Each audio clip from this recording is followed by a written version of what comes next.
Alors du coup mon petit Eli, je vais t'apprendre à coder en HTML, parce que tu m'as dit que tu voulais. Du coup mon petit bébé, on va faire ça tout de suite. Donc là tu vas créer un nouveau dossier. Donc là je pense que tu l'as déjà fait, moi je l'appelle comme ça. Tu le fais glisser sur VS Code, ton petit dossier. Parce que là j'ai mon projet, enfin que je dois faire, que je dois apprendre à faire. Donc là, tu regardes si t'as bien un live server. Je pense que oui. Normalement ça tu l'as à chaque fois. Je t'avais déjà montré comment l'installer. Donc là tu fais donc une index. Donc ça sera pour les bases, hein. On n'a pas besoin de faire quelque chose de stylé, c'est vraiment que pour les bases. On va faire ça vite fait. Là tu fais toujours ton leak.css. En gros c'est pour que quand tu fasses ça, ça fasse ça, tout simplement. Ok, donc là je vais t'apprendre quelques bases en fait. Ok, donc je vais reprendre les bases que je t'avais déjà montré la dernière fois. Mais là je vais rajouter quelques trucs pour te montrer comment créer des barres de navigation et tout. Tu vas voir, c'est super simple. Du coup je vais démarrer, je vais faire ça en speedrun, mais vraiment en speedrun. Donc vraiment tu verras. Je te laisse tester après de ton côté bébé. Là, tu vas créer une division. Donc là, tu fais point pour créer une division. Tu vas l'appeler par exemple navbar. À l'intérieur, tu mets une balise nav pour Bonjour la à vous, navbar. je suis Ryan Reynolds. Et Je sais que ça attends, je vais t'intéresse. quitter ton stream. Je vais quitter le stream parce que là, ça va pas être possible. Et ensuite, à l'intérieur ici, tu vas faire, enfin, tu mets tous tes éléments. Genre là, tu mets tout ce que tu veux ici. Genre si tu veux mettre un bouton avec salut, tu peux le faire. Voilà, tu mets plein d'éléments ici. Tu peux mettre du texte, etc. Enfin bref, peu importe. Peu importe, ça n'a aucune importance. Donc à partir de ça, on va pouvoir créer une barre de navigation comme ceci. Donc déjà, qu'est-ce qu'on va faire? Ici, on va mettre étoile et on va ouvrir. On fait ça pour mettre les paramètres de base, que tout ce qu'on va mettre là, ça va s'appliquer sur toute la page. Donc une margin 0, une padding 0. Donc le padding en gros c'est pour la marge extérieure, donc ce qui est autour ici, par exemple, de mon VS Code. Et margin c'est à l'intérieur. Donc tout ce qui se trouve à l'intérieur. Ok. Le fond de family c'est pour la police d'écriture. Donc moi je mets toujours celle-là. Donc là on voit la différence. Voilà.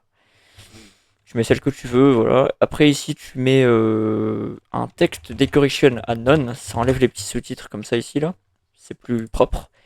Et ensuite on peut rester comme ça. Donc là on va sélectionner donc notre barre de navigation et on va appliquer flexbox. Donc display flex pour déclarer un flexbox et on va la mettre tout au bout ici. Alors flexbox, tu peux soit le mettre au centre, tes éléments tu peux les mettre au centre, soit tu fais un flex start pour les mettre ici, ou bien flex end comme ceci pour les mettre ici. C'est aussi simple que ça. C'est comme si tu les positionnes où tu veux sur ta ligne comme ça. Si tu veux les baisser, tu auras les positions top. Ça, je te les montrerai après. Ou les positions fixed. En l'occurrence, là, on va prendre une position fixed. Et dès que tu mets position fixed, ça te le remet ici parce que c'est fixed. Et je vais te montrer le comportement de pourquoi ça fait ça. Parce qu'en gros, si tu mets une couleur de base pour voir qu'est-ce que tu es en train de faire, tu vois que ça prend 100% de la largeur ici.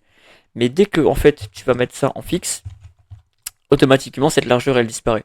Et donc tu dois mettre manuellement cette largeur à 100%. Toujours 100% de la page parce que je t'ai déjà montré la différence entre pixel et pourcentage. Pixel c'est 100 pixels de la page et pourcentage c'est 100% de la page. Peu importe la taille d'écran, peu importe. Donc ça forcément c'est toujours important. Ensuite on va créer de l'espace vers le bas, donc qui se trouve ici. Donc ça c'est super simple, tu fais padding bottom, tu mets généralement 40 vers le bas, c'est entièrement suffisant. D'ailleurs 40 ça me paraît même un peu beaucoup, du coup moi ce que je fais généralement c'est toujours je le mets vers 20, un truc comme ça. Ensuite là pour que mes éléments soient sur la même ligne, parce que là ils sont un peu comme une espèce de colonne, ce que je fais c'est que j'applique flexbox sur la balise qui contient mes éléments. Donc la balise A qui contient mes éléments H3 et bouton. Je lui applique aussi flexbox, donc automatiquement dès que je mets un display flex, ça les met sur une ligne. Donc là si je mets directement display flex, je sais dorénavant, enfin davantage que ça me le met sur une ligne, et c'est exactement ce qu'il nous faut. Ensuite, je mets position relative et non pas fixed pour les déplacer à 10 pixels vers le bas, comme cela. Là, je vais les décoller de la marge manuellement, donc de cette façon, ok, et je vais les séparer entre eux. Donc pour ça, on voit que H3 et bouton sont collés. Donc je vais simplement dire que ma balise H3, je vais simplement lui appliquer cette propriété. Donc je fais MR pour margin right, je lui applique la propriété là, et ça le décale.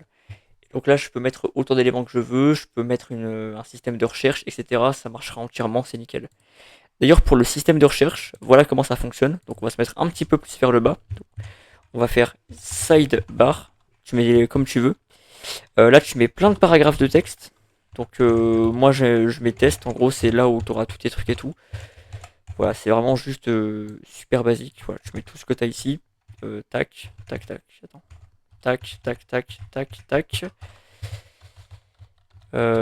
Tiens, admin et tac, tac. Bon, c'est vraiment un truc de test. Hein, ouais, on s'en fout un peu.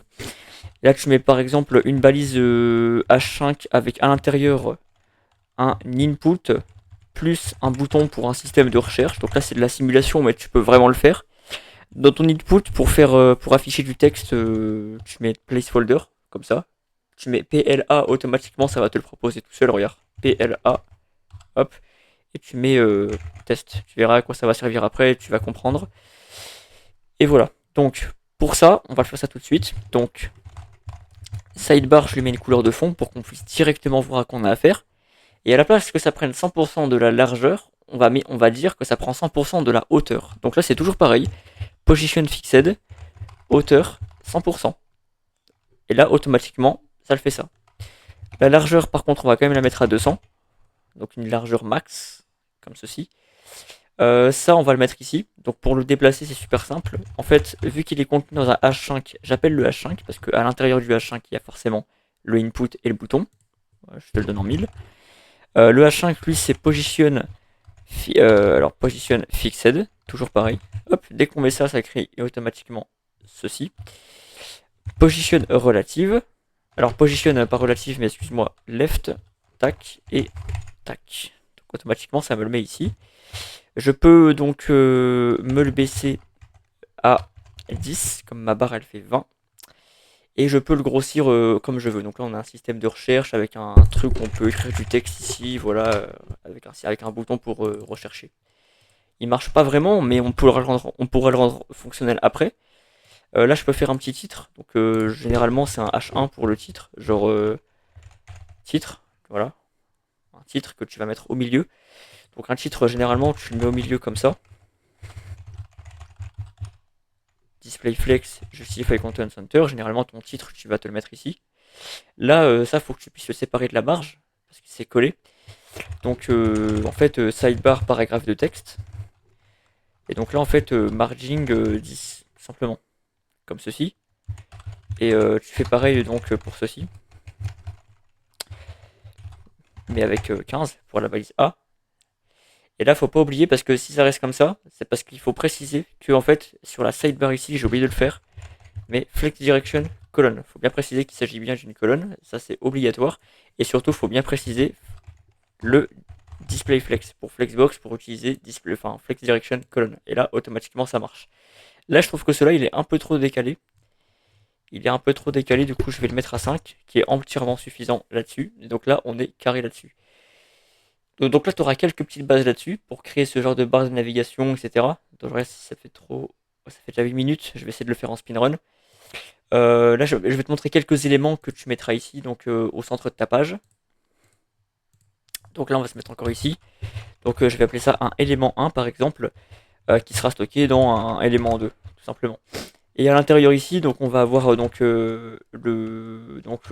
type. Donc là, tu mets ce que tu veux, genre tu mets type, voilà. Là, tu mets donc forcément, tu mets ton titre. Donc, le titre, hop, titre du plan. Titre du plan, non, excuse-moi. 30 €, voilà, 30 € si tu veux. Là, tu mets bien une classe. Tu mets ce que tu veux comme classe parce qu'on va en avoir besoin. Là, forcément, il y aura un lorem.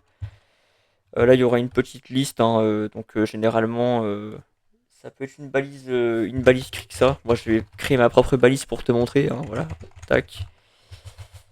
Voilà, et puis à l'intérieur de cette balise Crixa, tu peux mettre par exemple 2H3, donc polo. J'ai un cheveu sur mon clavier, putain. Polo et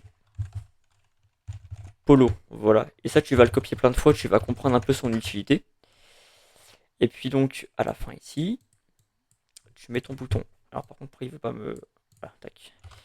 À la fin ici, tu mets ton bouton et tu mets OK, voilà, ou alors, je sais pas, acheter. Et voilà. Donc on va déjà faire avec ça, parce que du coup on va en avoir besoin. Donc là c'est pareil pour mettre les éléments au centre, tu fais comme ça. Donc c'est élément 1. Donc élément 1, c'est pour déplacer tes éléments. Donc là, tu les déplaces, tu les mets bien au centre. Ok. Flex wrap wrap pour que ça soit responsive. Et puis on va le mettre à 100 vers le bas. Ensuite, élément 2, comme ceci. Donc la taille maximale sera, je dirais, de 22%. Donc on va prendre des pourcentages, mais tu peux prendre ce que tu veux à peu près. Donc forcément, c'est cool. Là, c'est pour en gros tout ce qui va être le style. Donc là, tu mets tout ça. Voilà. Là, tu mets un padding de 15. Quand tu mets un padding de 15, ça fait de l'espace autour de tous ces éléments-là sur tous les coins ici. Normal. Mettre des petits bouts arrondis. Ça, faut que tu prennes aussi voilà, l'habitude de mettre des bouts arrondis de cette manière-là. Ensuite, le titre, on va se le mettre au milieu. Donc le titre, c'est toujours un H1 qu'on met toujours au milieu ici. Donc ici, toujours au milieu. Ensuite, pour la balise Crixa, donc la balise Crixa directement. Je sais pas si je peux faire display flex. Si je peux faire display flex, je justify content space between. Voilà, parce qu'on va en avoir besoin. Et puis également de cette manière-là. Donc là, ton plan il est comme ça. Puis là, il te reste plus qu'à faire ton petit bouton. Tu vois, c'est en quelques lignes de code. Tu fais ça super rapidement. Donc là, c'est élément 2, BTN, bouton. Donc là, tu mets une couleur, du blanc par exemple. Du blanc sur du noir.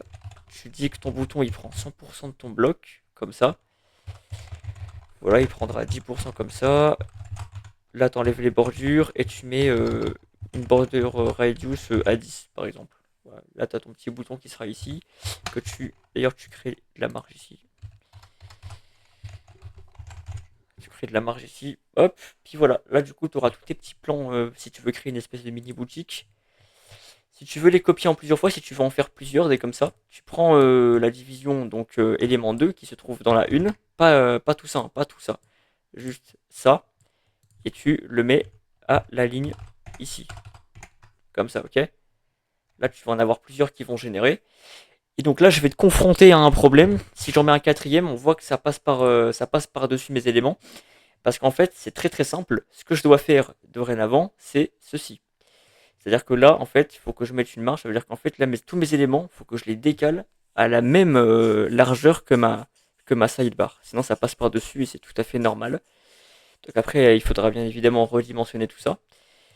Donc en fait, ici, hop, je mets 200 parce que ma barre ici, elle fait 200 automatiquement. Donc là, je vais devoir le mettre ici. Sauf que là, ça me met mes éléments comme ça parce que la largeur, elle est trop. Elle est trop. Donc si je mets à 2, forcément, ça le met comme ça. Et ainsi de suite. Donc après, tu peux mettre la largeur, tu la mets comme tu veux, etc. Moi, je vais la mettre à 10. Tu la mets comme tu veux, tu auras tous tes petits éléments ici. Et encore, je sais pas pourquoi, moi, ça me fait un truc chelou. Ça me les met enfin, comme ça, quoi. Du coup, c'est un peu chelou. Mais bref. Puis après, du coup, tu fais pour ces bases-là, tu mets ça comme ça. Moi, je mets toujours à 22. C'est juste que là, j'ai un petit blême avec ça. Ça crée de l'espace. Ça crée un espèce de mini espace, mais vite fait. C'est pas ouf.